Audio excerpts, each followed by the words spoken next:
This is my analysis on Counter-Strike Global Offensive. Start off, the game I chose is Counter-Strike Global Offensive, known as CSGO. It's the third installment in the Counter-Strike series, following Counter-Strike 1.6 and Counter-Strike Source. The game is a competitive style FPS first-person shooter, and it was initially released by Valve in 2012 on PC, Xbox, and PlayStation.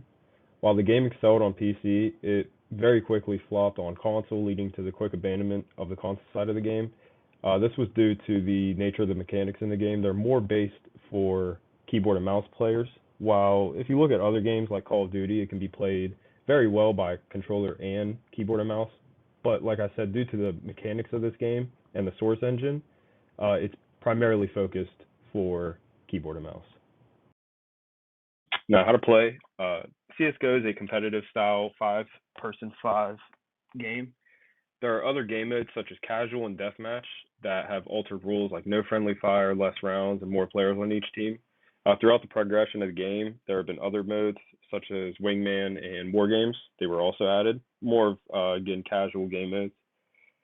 But the primary game mode in Counter-Strike is the competitive mode. It is a first to 16 round wins out of 30, played by 5 players on each team. The terrorist team and the counter-terrorist team are the two teams playing against each other, and the terrorists must win each round by either planting the bomb at one of the 2 bomb sites and defending it until it explodes, or eliminate all the players on the counter-terrorist team.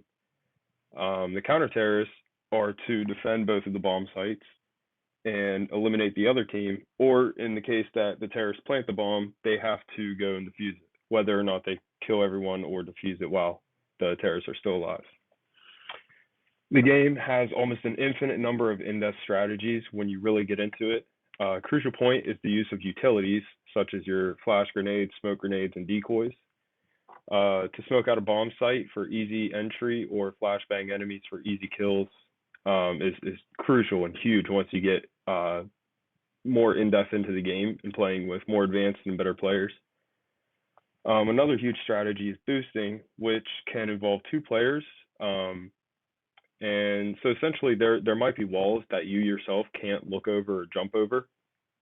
But if you have your teammate, they can go up to the wall, crouch, and you can jump on top of their head, and then they can stand up. And this will allow you to get, an extra height, and you can look over the wall or whatever object it is, whereas you wouldn't be able to if you were just playing yourself.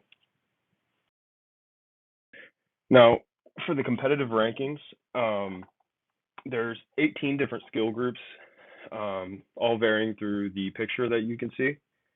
And to obtain one of these skill groups, you must play 10 competitive games, which are almost like your placement games. And it'll evaluate your skill through your stats, kills, deaths, assists, and your win-loss ratio through those 10 games. Most people that are playing for the first time will 9 times out of 10 be placed in somewhere in the silver placement. While if you are more advanced and have played competitive style first-person shooter games, you can actually get placed into Gold Nova. Now, some of the higher ranks like Master Guardian Elite and Distinguished Master Guardian and beyond, those are more so for people who have been playing the game for a long time and can really get in depth with the strategies and progress throughout the game. Now, some history and development of Counter-Strike. Counter-Strike has 3 main installments, which is 1.6, Source, and Global Offensive, all released within 13 years.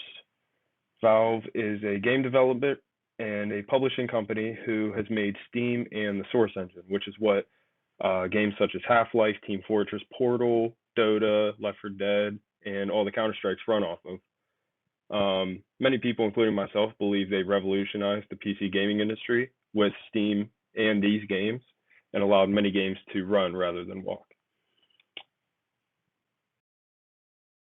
For the player statistics, for as long as CS has been around, it has had a really thriving player base, even in today's age.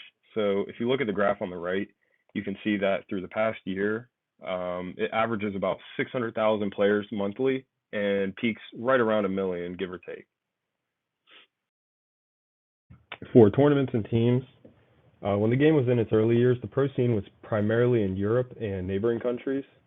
There were pro players from all over the place, including North America, but in terms of an actual pro scene, it was mainly focused in Europe. Some of the biggest majors in the scene were DreamHack 2013, which was hosted in Sweden, Cologne in 2015, and leading into the first major hosted in North America was hosted by MLG in Columbus, Ohio in 2016.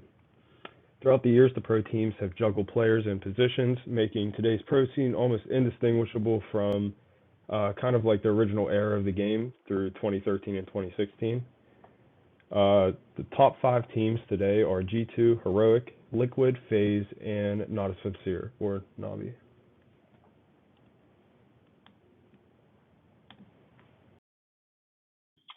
These are my sources, and thank you for watching.